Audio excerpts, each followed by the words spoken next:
Welcome back to FBC Sports. The coveted Lloyd Fairbrother Trophy will now rest in a different cabinet after holders Nandronga were beaten by a determined Suva 2017. Nandronga started strongly and got the first try of the game. The Stallions led 17-10 at halftime, but the second half saw Suva dominate play. The pep talk by coach Salimoni Ravovo fired the capital side, and they did not allow the Stallions to score in the second spell.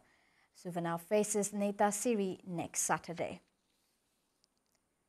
It's the beginning of another new season, and the FBC Suva Volleyball Association is already fired up. As Akosita Tale reports, teams are ready to defend their titles. Akosita Tale has more. The 2011-2012 season was a raging success as it helped Suva stamp its mark on the court. This season, they aim to improve their standards and this time have more women involved in the sport. That is one area that we're looking at, is to beef up women's competition in Suva, is to give them more competition in our weekly club games to help them in the national competition. He adds new changes will also be put in place to improve the weekly competitions. We will be having an inter-district competition within the FBC Suva volleyball competition. We will select players from each different suburbs in Suva to play for and get that competition running. With the changes made, the association hopes to encourage more games for minor clubs. By the end of the year, they hope to have Suva players in the national squad. Akosita Tale, FBC Sports. Two Oceania football instructors are in the country helping coaches groom future soccer stars from the grassroots level. The course known as the Grassroots Program was launched by soccer's governing body FIFA this year. Christopher Chand reports. The future of the game is at the feet of these children. The goal is to equip 6 to 12-year-olds with the right skills. The end result will be better footballers. The age of 9 to 12 is really their golden age, what they call the golden age of learning. And so in terms of if they're learning skill, it's an excellent time to introduce skill.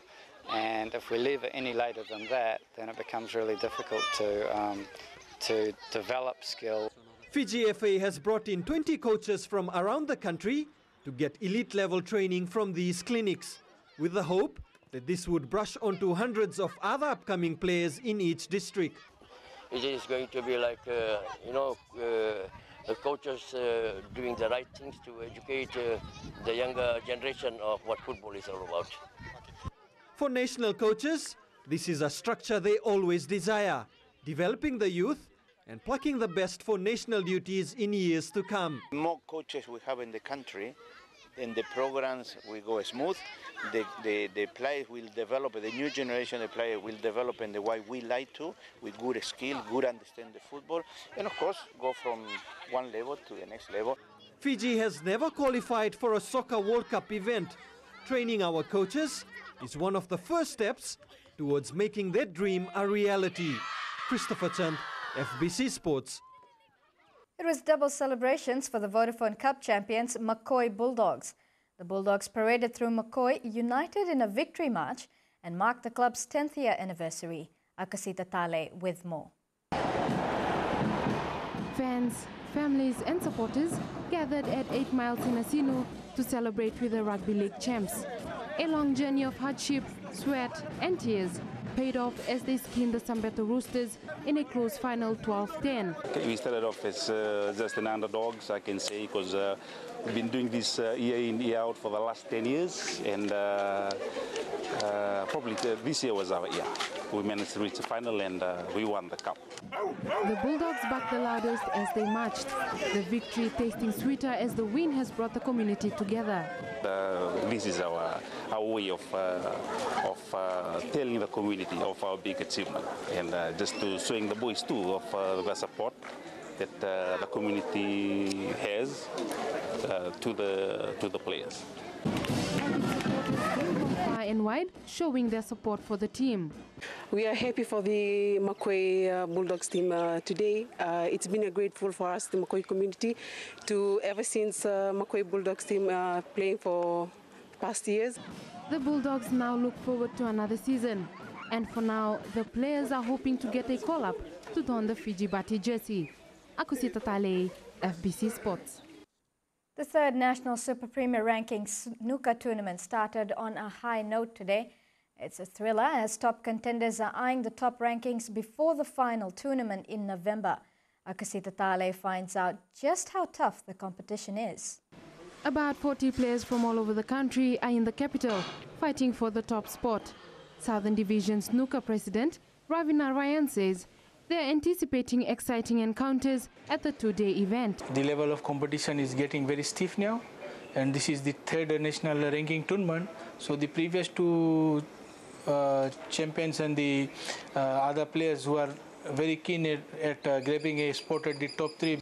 The Western snookers are also giving East and South a run for their money. The champions from the Western side like Mahendeo, Rimal Narayan, who just lost the Golden Q competition, he was the finalist.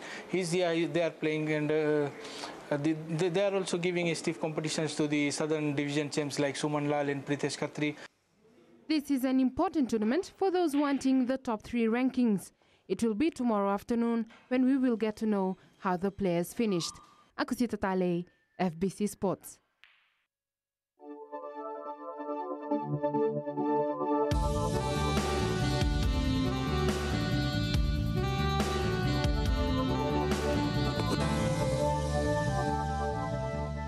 Time for the weather now, and yes, a heavy rain warning remains in force for most of the country due to a slow-moving trough of low pressure that's accompanied by thunderstorms. Temperatures were all in the high 20s today, with Suva being the coolest at 26 degrees.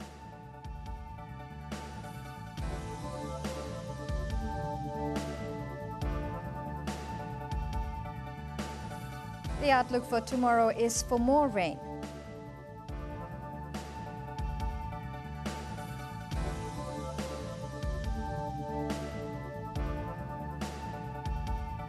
And looking into next week, the Weather Office is predicting even more rain.